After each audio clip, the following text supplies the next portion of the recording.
Welcome to Mission Evolution Radio Show with Gwilda Wiyaka, bringing together today's leading experts to uncover ever-deepening spiritual truths and the latest scientific developments in support of the evolution of humankind. For more information on Mission Evolution Radio with Gwilda Wiyaka, visit www.missionevolution.org. And now, here's the host of Mission Evolution, Miss Gwilda Wiyaka. Many ancient traditions believed we dream our reality into existence. Some modern-day physicists are starting to give this concept credence. If we did dream this heartless experience of war and greed into being, can we undream it? And what, oh what, is Wetiko? Mission Evolution Radio TV show is coming to you on the Exxon Broadcast Network and the Exxon TV channel divisions of Relmar McConnell Media Company, with studios and corporate offices in St. Catharines, Ontario, Canada.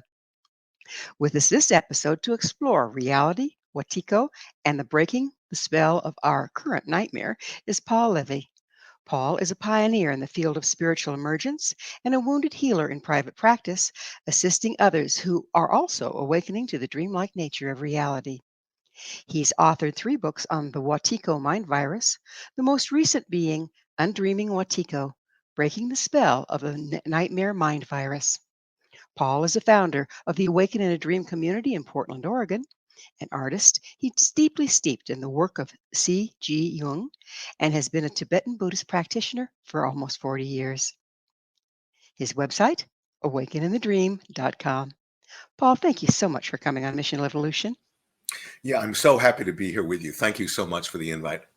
Oh, it's nice to have you back. It's nice to have you back. I love your subject of Wetiko, and recently I've been noticing things that really kind of resonate with it. So I thought it'd be a really good time to discuss it again for our audience.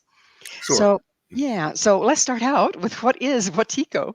Yeah, and so the phrase Wetiko, it's a Native American indigenous phrase which connotes this mind virus, sort of this cannibalistic spirit, and it's the source of the greatest evil that our species plays out, both individually and collectively. But I'm also pointing out that hidden and coded within this mind virus is its own vaccine, is its own medicine, is its own cure, that it's helping us to wake up and to evolve. And just to say a little bit more, it's a form of this blindness, of a psychic blindness, that actually, it's a peculiar form of blindness that believes it's actually sighted. And it operates through the blind spots of the unconscious in such a way, through the projective tendencies of the mind, because we're always projecting onto the waking inkblot, in such a way that we entrance ourselves, we hypnotize ourselves, and it's as if our creative genius, instead of being expressed constructively, gets turned against us in that we acted out self-destructively, as is evidenced by what's happening in the world. And it's every spiritual tradition. I've written 3 books about it. I point this out again and again, has been pointing at Wetiko, just in different names with different symbols. And, they're basically saying this is the most important thing to come to terms with, to become awake to, or if we don't, then we're doomed. We're doomed to continue to destroy ourselves. So, what are the qualities of Wetiko? How can you tell if we're subject to them? What expression does it have? Well, right. We all potentially have it. It exists in in the collective unconscious. So as soon as we see somebody else, they have it, they're embodying it. And if we don't recognize that they're reflecting that part of ourselves, then that very perspective is showing that we've fallen under its thrall, because it's a trickster. But there are certain key characteristics. For example, when we accuse other people of doing exactly what we're unconsciously doing, that's one of the chief features of Wetiko. And so projection? Yeah, projection, and also particularly projecting the shadow, when we scapegoat and we see the evil outside of ourselves in whoever, just fill in the blank, as a psychological. And this is, we all do this in potential. It's a way of keeping ourselves, feeling righteous and all good and innocent. And so we see the darkness outside of ourselves, and that projecting of the shadow, that's really the deeper psychological dynamic that underlies and informs Wetiko. And it's a form of madness, and it's a collective psychosis. So what I'm pointing out, when people hear a mind virus and they think that's so woo-woo or new agey, in essence, what I'm pointing out is that the source and the solution of the collective madness that our species is playing out is to be found within the psyche. And that's a no-brainer, and that's basically what my whole work is trying to shed light on, and as individuals, each one of us shedding light on our own nature and our own darkness, we're then contributing in a very positive way, to peace in the world. Well, I can't help but notice. Of course, I'm in the on the leading edge of stuff all the time because I have to be so for the show. But I can't help but notice it seems like it's turned on high right now. Like it's getting the amplitude is going up and up and up Yeah, and yeah, up. yeah, yeah. Why is that? Yeah. Well, it's like having a recurring dream when, like what is a dream? But it's a compensation. When we get one-sided, the unconscious sends us symbols in the dream to bring us back into balance, but we have to recognize what the symbol is reflecting in us. And so, So well, I make, let me see if I get let me see if I get this, Paul. Um, so if it's increasing in our environment, that's a symptom of it actually increasing within. yeah, well, it's just like a dream, just like a recurring dream. If you don't get the message, you'll have a recurring dream and it gets more and more and more amplified until we finally have the recognition of what's being revealed to us. You see, the Wetiko virus, it's a revelation. It's revealing to us something really that's most important for us to know, not only our own shadow, but our own incredible light and creative genius. And it's reflecting back to us the profound importance that the human psyche plays in creating world events. Like the great psychiatrist C.G. Jung actually says the psyche is the greatest world power in the world by far. But yet, because we don't recognize it, then we're dreaming up this collective madness. And I make a joke with my friends, if I had a publicity department, they couldn't do a better job publicizing my work than what's playing out in the world. And it all depends if enough of us actually awaken to something is being revealed to us. This is a living revelation, but if we don't recognize it, then we're fated to continue to destroy ourselves. I understand that it's an ancient concept, and we're Yeah, yeah, playing it out in a modern way, like greed and capitalism and right. all war, et cetera, et cetera. But it's Yeah, an yeah. ancient concept. Which do you remember? Do you know which tribe it came from originally? Well, yeah, I mean, in the word Wetiko, it's Native American, whether it's the Cree Indians or the Ojibwe, but it goes way back to the Bible, and in the apocryphal text they talk about the counterfeiting spirit, and of course that got edited out of the actual canon of the Bible because I point out that Wetiko was on the editorial board because it can't stand to be exposed. But the counterfeiting spirit, what that means is that it has no creativity at all, but it's a master impersonator. It puts us on, it offers us a limited version of ourselves. Oh, I'm wounded, I'm traumatized. And as soon as we identify with Wetiko's version of ourselves, then it has us, then it can control and manipulate us. And so every spiritual tradition, and not just spiritual traditions, but creative visionary artists, philosophers, thinkers, that's what my work is about, is pointing out I'm just a translator. This has been the most important thing for our species to wake up to. And so many traditions and people throughout the centuries have been pointing at it, but we've been blind to it. Well, when you mentioned that we actually dream reality into being, Right. okay, it makes sense that something out there would love to be in control of what we're dreaming. Is this what Wetiko does? Yeah, yeah. Well, I point out that Wetiko, it's a dreamed up phenomena, as is everything. We're collectively having a shared dream, and not in a metaphorical sense, in a literal sense. This is nothing other than a collective dream. And that's what I began to wake up to 40 plus years ago. And and once you see the dreamlike nature of Wetiko and of reality, you begin to discover we can undream it, that we actually have this unimaginably vast creative agency, that we're, to the extent we're asleep to our own creative power. It's as if the Wetiko virus, which actually doesn't even exist independently of our own consciousness, will then plug into our own unconscious creative power and turn it against us. And that's actually what's happening. So what I'm pointing out is that when enough of us actually awaken to our own creative genius and have the realization that we're dreaming up exactly the evil and the madness that's playing out in the world, we can discover that we can undream that, and we can then create a world that's more in alignment with who we're discovering ourselves to be, which is that we're interdependent with each other. So, Paul, when was the first time that you first came across Wetiko? That's a very good question. And it was in my family. And without going into the story, it came through the person of my father. He just got so taken over, because he wasn't dealing with his own unhealed abuse or trauma that we all have. And he just totally, I'm the only child, he totally projected it on me and acted it out. And I was, like every kid, I was a very sensitive, person. And it created enormous suffering for me. And I went so deeply inwards, to deal with my suffering, that I had this life transforming spiritual awakening.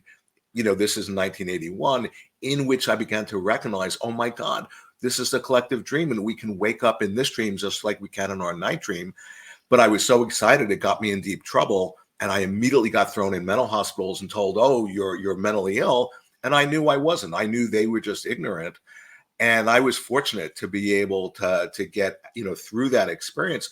But then I began to realize the same darker force that was coming through the person of my father was coming through this system of psychiatry. And then I realized, like iterations of a fractal, it was coming through the body politic of humanity, that it was playing out in the world, that same evil force. And that's when I began to realize, wait a second, that's interfacing with my own mind. It's not separate from me. And that's when I began to realize, oh my God, there's like this non-local darker force enfolded within the field of the non-local field of the universe, including myself and my own mind. And that's when I began to access that I was having a revelation, and that through the darkness, something was being revealed to me. And it's taken me over 40 years of continually, unpacking it and integrating it and creatively expressing it through my work. Well, I'm sure glad you're doing it, because it's information we need right now. Yeah. It is time for a station break. Paul and I will return very shortly, so don't go away. This is Mission Evolution, www.missionevolution.org. If we're living in a dream of our own making, what happens if we wake up? With us this hour discussing the dreamlike nature of our reality is Paul Levy. Paul is the author of Undreaming Wetiko, Breaking the Spell of the Nightmare Mind Virus. So, Paul, what happens when we wake up? Yeah, well, that's something we can only imagine, because what you discover is that the source of our experience, that we are literally creating our experience of ourselves and of the world each and every moment. So I can imagine into that, if as I'm waking up and I'm more integrating and recognizing that we're not separate, because that's what Wetiko is. The mind virus is an identification with the separate self. So in other words, we actually identify with who we're not, and we forget who we actually are. But when we awaken, we discover who we are, which is that we're interdependent, interconnected with each other. There is no separate self. And the energetic expression of that is compassion. And then I imagine when I connect with other people who are also awakening and it's snapping out of the spell of the separate self, that is the spell of the nightmare mind virus, then we can actually get in sync with each other and actually support each other and get in phase with each other, such that we support each other's awakening. So instead of it being a competitive thing, it's like, no, if I help you awaken, it helps me, because we're not separate. And when enough of us connect in that way, and this is New Age woo-woo theory, magical thinking, this is actually the truth of our situation. When sufficient number of us awaken in that way, we can connect with each other, and we can literally change the waking dream we're having. And that is to realize we are consciously participating in our own evolution. That's what's being offered to us. But if we don't recognize that, then, like I keep on saying, we're fated, to continue to destroy ourselves. And a fine job we're doing of it too. So, Yeah. um, the thing is greater than the sum of its parts. So if you get two people together in agreement on we're living in a dream, that's more than two people's worth of power, right? Yeah. Well, no, the whole is greater than the sum of its parts, and Yes. it's not like Mhm. 100% of us need to wake up, all 8 billion of us. But the idea is like if you're making bread, you just have to have enough yeast in the dough for the bread to rise. They're just in the Bible. They talk about the symbolic 144,000 or the hundredth monkey phenomena. So the idea is when there's sufficient number of us, some people talk about maybe it's 10% or whatever, or maybe it might be just one of your listeners right now having an expansion of consciousness. That might be the very thing that catalyzes an awakening in the collective unconscious, because we're not actually separate from the collective unconscious, which is informing all of us. And a beautiful image in the collective works Jung uses, when you take sugar and you dissolve a granule of sugar in a glass of water, each grain of sugar just dissolves and dissolves till it reaches the saturation point. Then you add one more grain of sugar and a crystal manifests, and he equates that with how a symbol arises in the unconscious. The point being, any one of us having the realization of Wetiko, recognizing our shadow, seeing the dreamlike nature, it's all the same, just different ways of saying the same thing, might be that grain of sugar that catalyzes an awakening in the collective unconscious of our species. So is it it's a progression, isn't it? It's not like bing, we're awake and we see it all at once. What does that progression look like? Yeah, well, I mean, you could say it's a progression, it's a process, and it's happening right in this moment, and it's all depending on what if you recognize that, and then just to creatively answer your question, what does that look like? That progression? Well, that's based on us. That's based on what we're dreaming, because the matrix out of which our experience actually emerges is the creative imagination. We are the ones who are interpreting the ink blot of our waking dream. We're the ones who are placing meaning on it. There's no one else doing that to us. We're doing that. And this is what quantum physics has pointed at. It's discovered this, that, we have this incredible creative agency and power in conjuring up our moment by moment experience. That's why I have a whole book that I wrote on quantum physics, because the revelations from quantum physics are the medicine for the Wetiko mind virus. So if we're dreaming this reality, each one of us is dreaming a different reality, right? Right. Doesn't that make it impossible to come together? No, well, the fact is, yeah, it's sort of like this. If in the sky there's this rainbow, and you and I are seeing the rainbow, we're not seeing an objective rainbow. There is no objective rainbow. You're seeing your private rainbow. I'm seeing my private rainbow. But there's an agreement. We've learned to create like a shared reality that we can navigate together. But that being said, 8 billion of us humans, in addition to all other sentient species, are moment by moment unconsciously dreaming up this world to manifest the way it is. You see, and one way of understanding that really simply, because it's so profound, if you're in a dream, what is a dream but a reflection of the mind? You're holding a viewpoint in the dream being a reflection of the mind has no choice but to, shapeshift and reflect back the very viewpoint you're holding. Now you have evidence that what you're seeing is objectively true, which makes you even more fixed in your viewpoint. And the more fixed in your viewpoint, the more the dream, which is just a reflection of your mind, will offer you all the evidence confirming the objective truth of your viewpoint. That's an infinitely self-reinforcing feedback loop. And the source of it is our own mind, in which we hypnotize ourselves by our own creative genius. Understanding that's a way of understanding what I'm pointing out, that we are all these creative geniuses who, to the extent we're unconscious of that, it gets turned against us in a way that's killing us. So as more of us awaken to that fact, does the reality that we've created start to kind of pixelate so it's easier to see through? Yeah, particularly when you hang out with it. It's one thing when one person awakens to it, and of course, the idea you awaken to it, and then you get absorbed in the dream, and you forget. Just like in a night dream, you have lucidity, and then you can easily get absorbed and forget. The idea is to stabilize that lucidity in your own self as an individual, but then when you hang out with other people who are also having realization of that, and you hang out together and you discover what you're realizing is, wait a second, this dream we're sharing is manifesting the way it is because we've been programmed and conditioned based on our trauma to dream it in such a limited way. And seeing that is to be snapping out of that programming, of that conditioning. And we can then discover, at least I imagine, that we can put it's what I call the sacred power of our dreaming together in a way where we can change the dream. And this is evolutionary. And this is what this is all about. What's happening in the world is all about revealing this to us. But getting people together and consciously influencing the dream we're in, isn't that what cults are made of? Yeah, well, there's a negative aspect to it if somebody who's the leader gets into like having power over others, and then their followers give their power away to the cult leader. Sure, but what if it's a real awakening? What you're discovering, you're seeing through the imagination of the separate self, and you realize we're interdependent, interconnected. If I help you, it helps me. That's the opposite of a cult. That's like, it's like the cells in a greater organism are awakening to that they're all that their well-being depends on each other, that they're all part of a greater being. That's the opposite of a cult. So our well-being depending on each other has to do with our ability, greater ability in a group to awaken from the dream.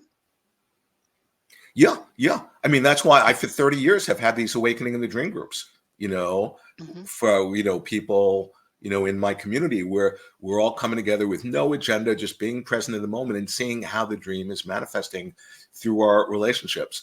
And maybe it'll bring up our stuff. We'll get triggered. We'll play out our unconscious.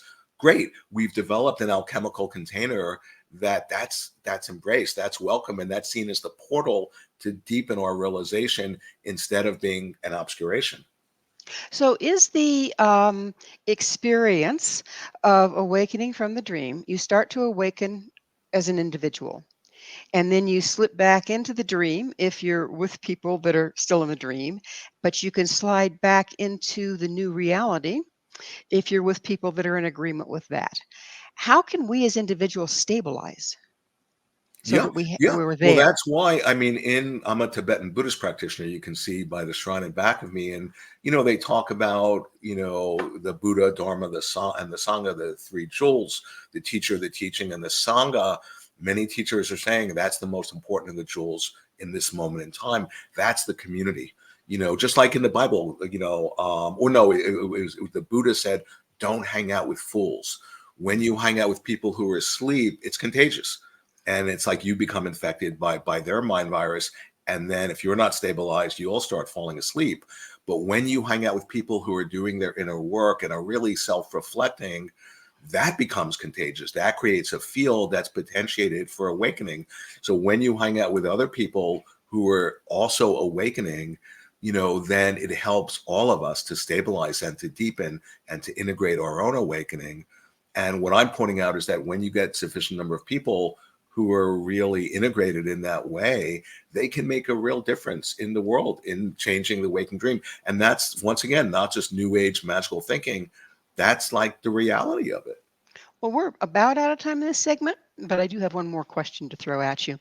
Um, from what you're saying, it seems like the job, of course, is an internal one, but is it part of dismantling our damage and our triggers before we can become clear? Yeah, we're all in trauma. I mean, I've been screaming for 40 years how like in trauma I've been. And all of us are in trauma, we're all wounded, but we have to be able to shed light on that, to deal with that. And that then connects us with the archetype of the wounded healer, which is the shaman. And I've written extensively about Yeah, that, we'll get the archetype that's activated in the psyche is the.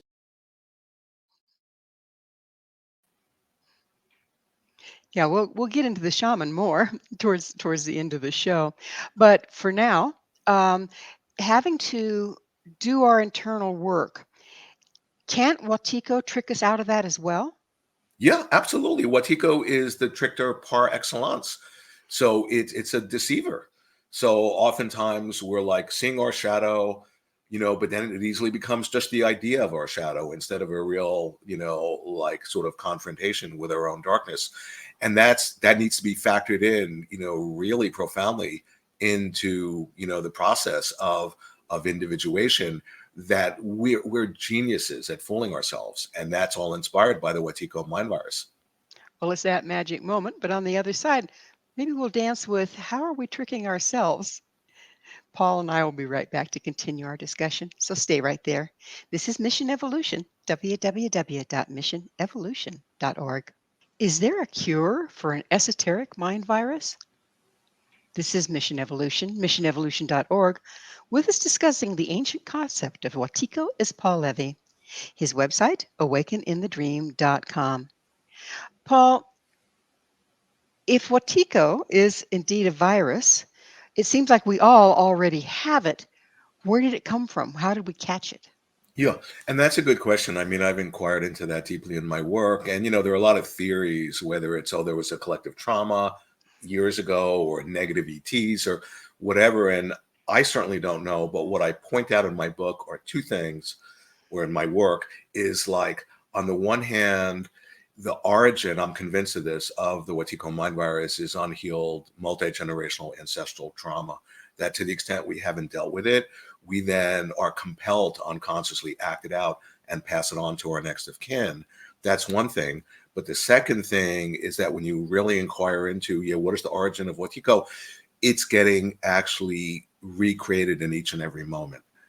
And through our own unconscious participation in it. So it's something that we're unwittingly colluding in creating this very moment. And it really makes all the difference when we add consciousness to that. Let's add a little bit of astrology to it, if you will. But I mean the ancient one, like the Mayans did. So our astrology that we deal with today has to do with the planets and where they are in the constellations. But their astrology at the Mayan calendar, why it's so accurate, is because it relates to the movement within galaxies. Do you believe that we are coming into a time, a frequency, whatever, that's bathing the planet now, that's giving us the opportunity to break out of the Wetiko virus? Yeah, no, I definitely do. I mean, I point out that Wetiko, it's a quantum phenomena. And what I mean by that, just like in quantum physics, they discovered, the nature of light, it's a wave or particle, depending on how it's observed. So it's a superposition of states.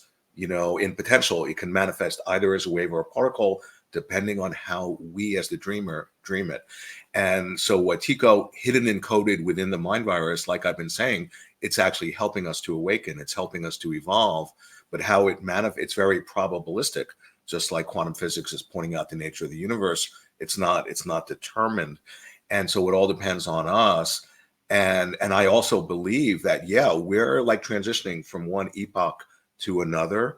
And, and as, whatever, just as a quality of that transition, there's going to be incredible disruption, and structures are going to be falling apart, and things seem to be getting worse. And this is just like in trauma. It's a known thing that as the compulsion to repeat, which is the symptomology, the pathology of trauma, gets worse and worse and worse, and the person can't help themselves but to compulsively act out their trauma again and again.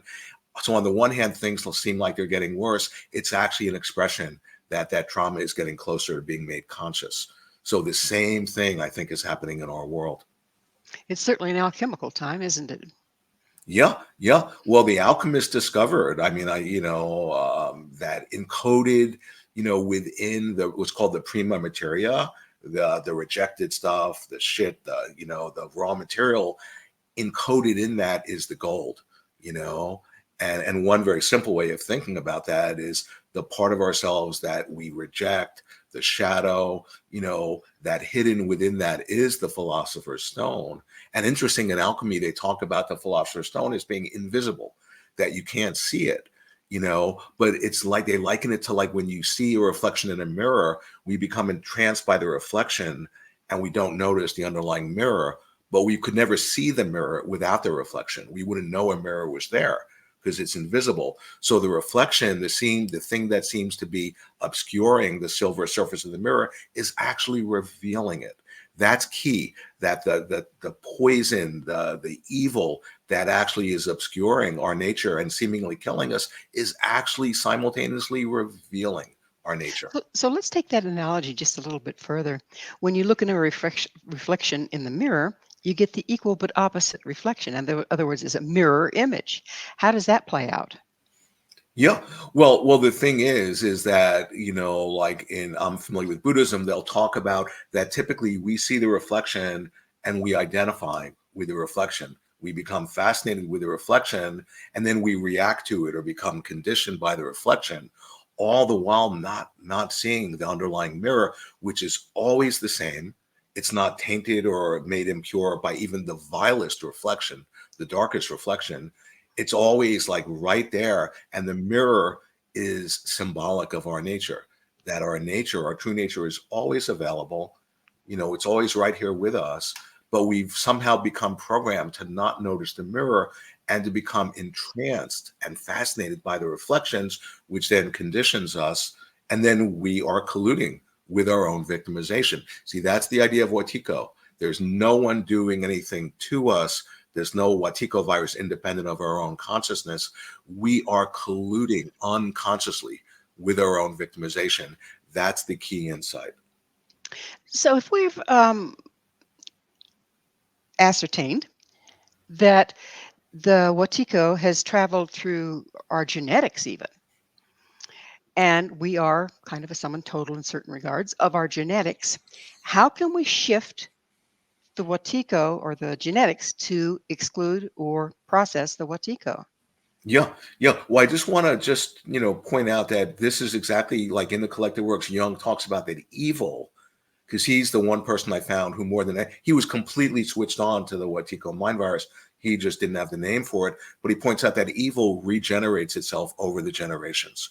So we are the inheritors, just like, we physically inherit our DNA in our bodies. We inherit our psyche, from the unconscious of our parents and our grandparents. We're just the current blossom on the family tree. We don't exist as a separate self, but we're part of the whole, like I'm saying, the grandparents and the great grandparents, and any unprocessed abuse that hasn't been dealt with and integrated and healed, we're the inheritor of. And that feels on one hand really unfair, but it's an incredible honor that we, to the extent that any of us can really consciously deal with what's being given to us, by our lineage, and I don't understand, I can't explain this, but I intuitively know I feel it's so true.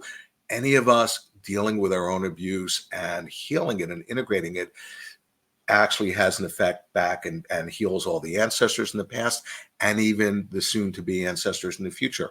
So we are playing this incredible role that we are. You're saying then that the processing of our own damage, our personal damage, our inside job is what's going to break that genetic chain? Yeah. Like, in other words, I think of myself, for years I was so processing my wounding from, my father and psychiatry, and it seemed to be obscuring my nature and getting in the way of me having the realization of my creativity and just being, who I am. And then I began to realize there's a way of carrying that wound where it becomes a portal that connected me with, my creative gifts. Because the real way of healing the Wetiko virus, people, it's such a cliche going, oh, just get in touch with your true self. Well, what does that mean? And I point out our true self is by its nature creative. So when we have realization of ourself, we embody and express ourselves creatively. And the more we do that, the more we deepen our realization of our true self in a way that we're creating light upon light. So the point is that for us to access our creative spirit is in a way the real medicine for healing the Wetiko mind virus. Well, somebody's in contact with our creative spirit, but it's not us right now. So it's creating what we're looking at. Yeah, because we've outsourced. Because we're so unconscious of our creative, just like a dream. I mean, if somebody came into my office today and shared a dream, and the dream was exactly what's happening in the world, I would interpret it by saying, well, clearly you're not in touch with your own creative agency. And seeming external forces, the power of the state, are picking up your own creative power and turning it against you. And what the dream is showing you is for you to become more intimately familiar with your own creative power. And because we all have that every moment. If we're working on processing, to back up just a little bit, it seems like there's a tendency to get caught up in our stories, to get caught up in suffering over our suffering, Right. and that doesn't move us forward. How can we find that sweet spot where we're doing the processing, but we're not re-injuring ourselves?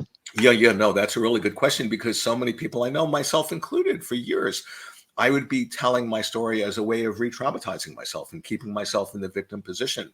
But then there's a certain, like, that sweet spot where when is telling your story being empowered and finding your voice, because connecting with your creative agency is to find your voice.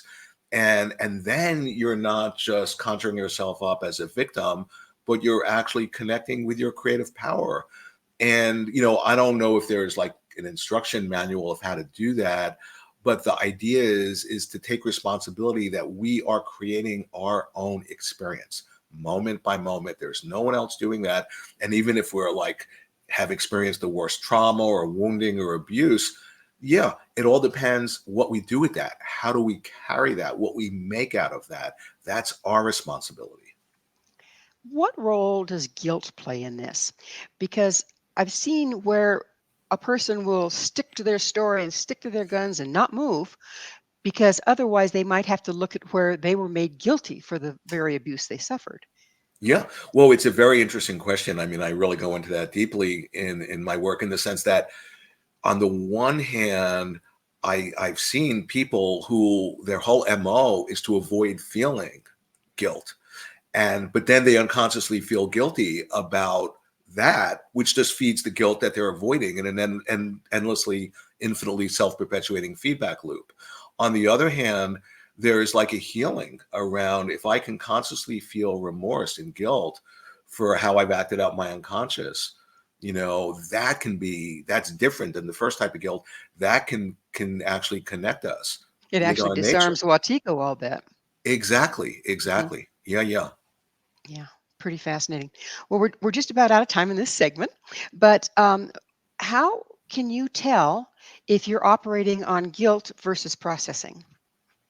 Yeah, and that's where we develop, discernment in ourselves, and also when we have real close spiritual community who we trust, who can reflect back to us. Because oftentimes when we're in our own complex, or complexes, we're blind to it because we're absorbed in it. So having trusted people who can reflect back to us, gee, Paul, you seem a little bit like, kind of triggered right now, or kind of unconscious.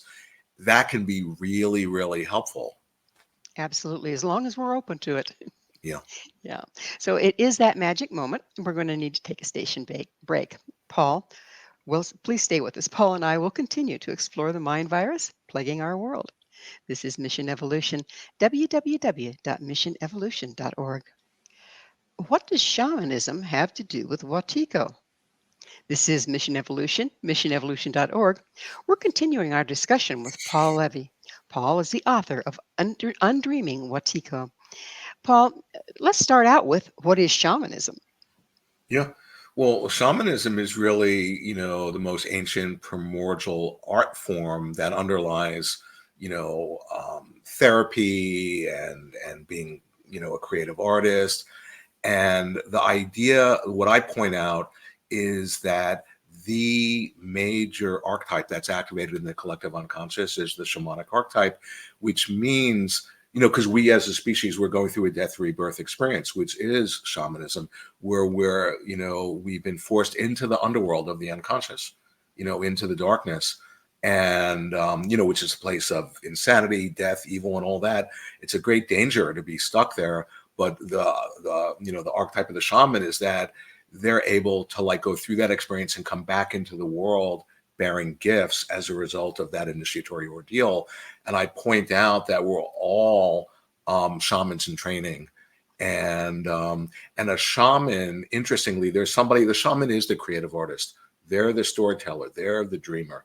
And a shaman is so empathic that they will literally take on the illness of the person or the community they're working with, and taking on as a double meaning. It means to have it out with and to take it within themselves. So because of their empathy, the shaman takes on the illness of the world they're living in. They fall ill themselves. But if they stay ill, then that's a big problem. Then they need a shaman.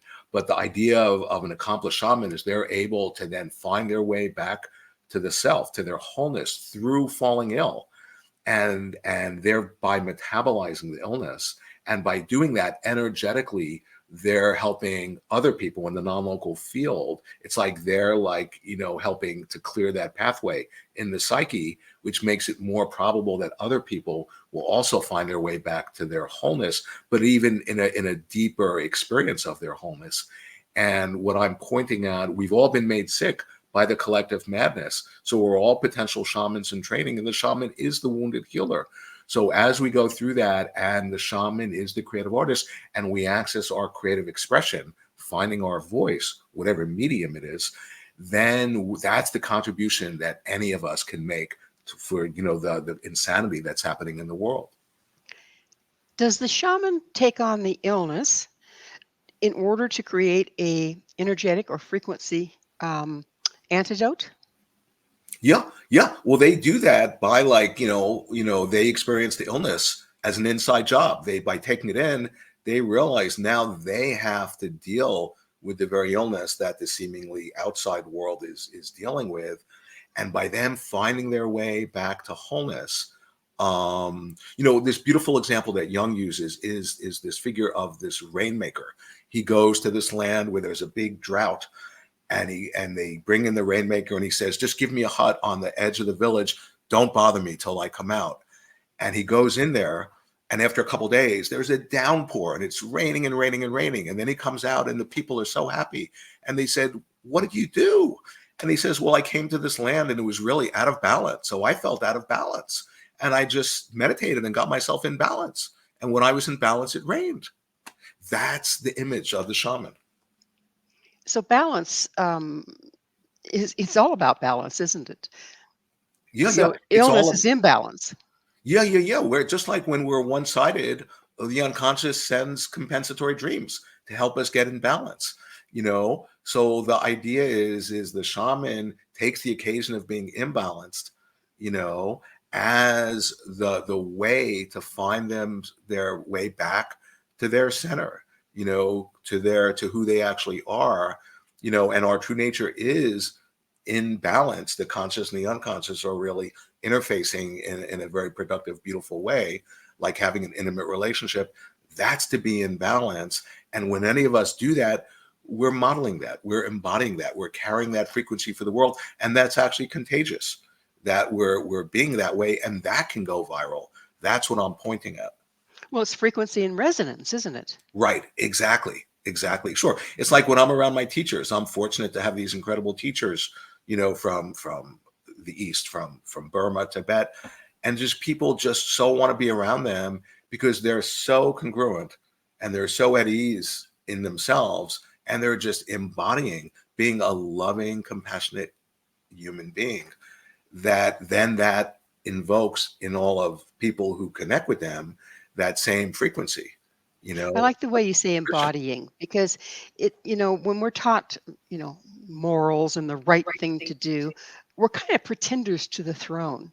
Right. Isn't it through the processing? You can't embody it if your body, whether energetic or physical, is out of balance. Yeah. Well, that has to do with the mind body not being separate.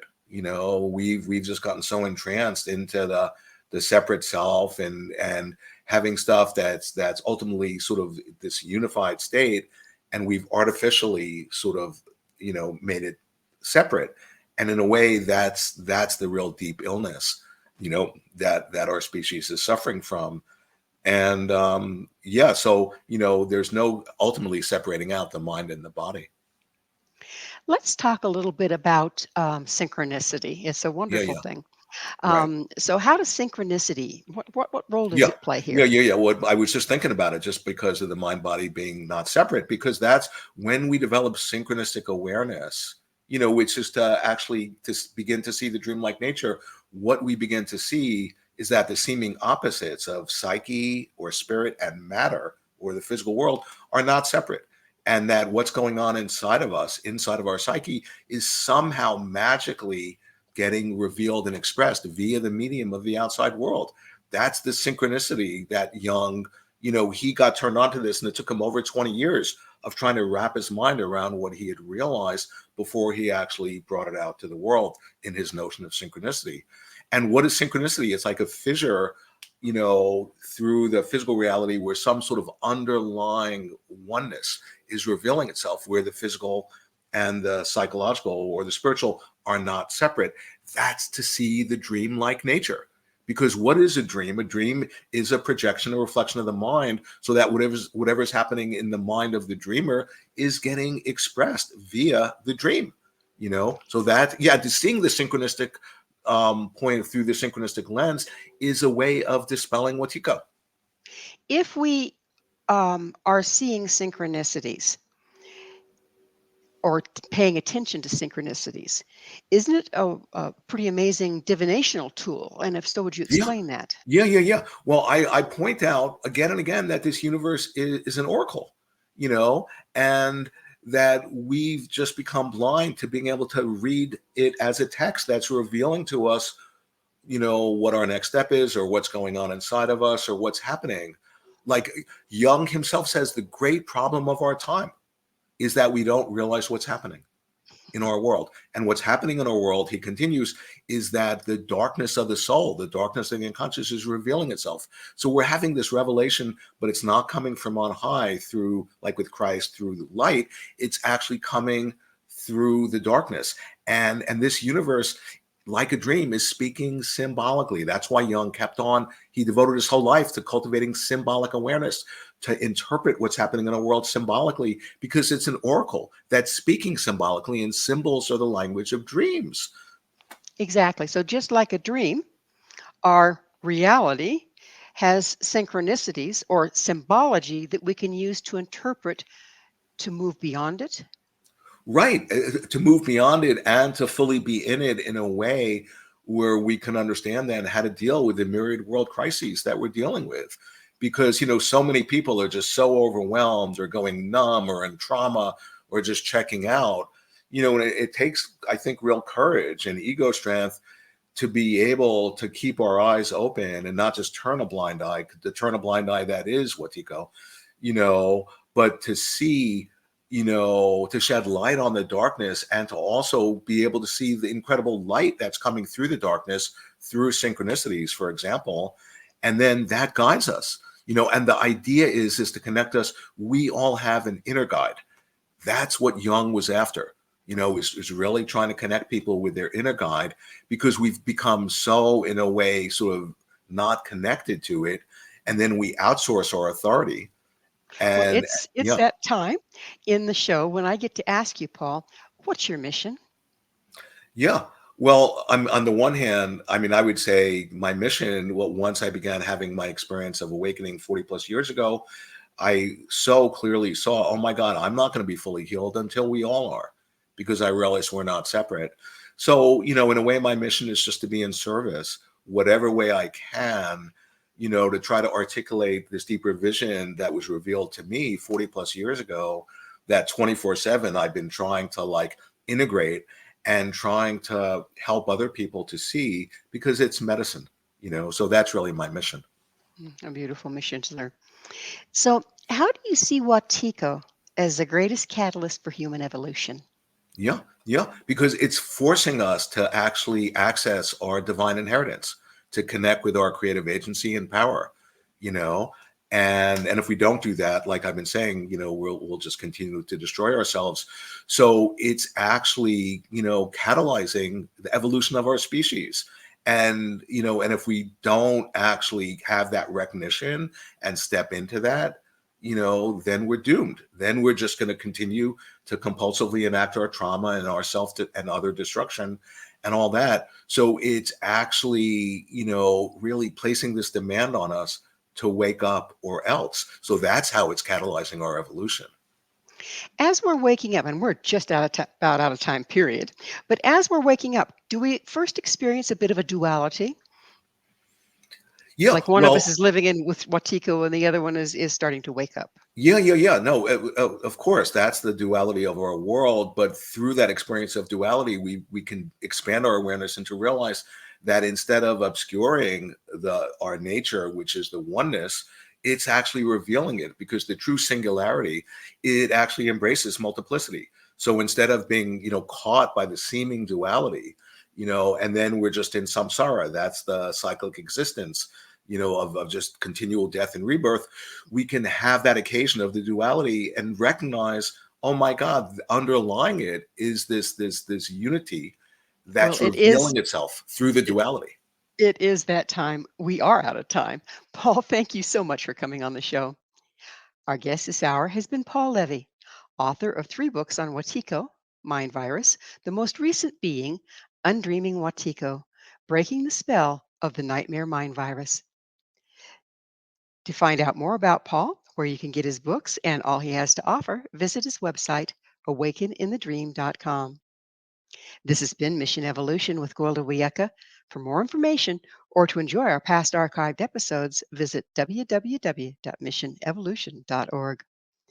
But please be sure to join us right here next time, as this mission will continue, bringing information, resources, and support to an evolving world.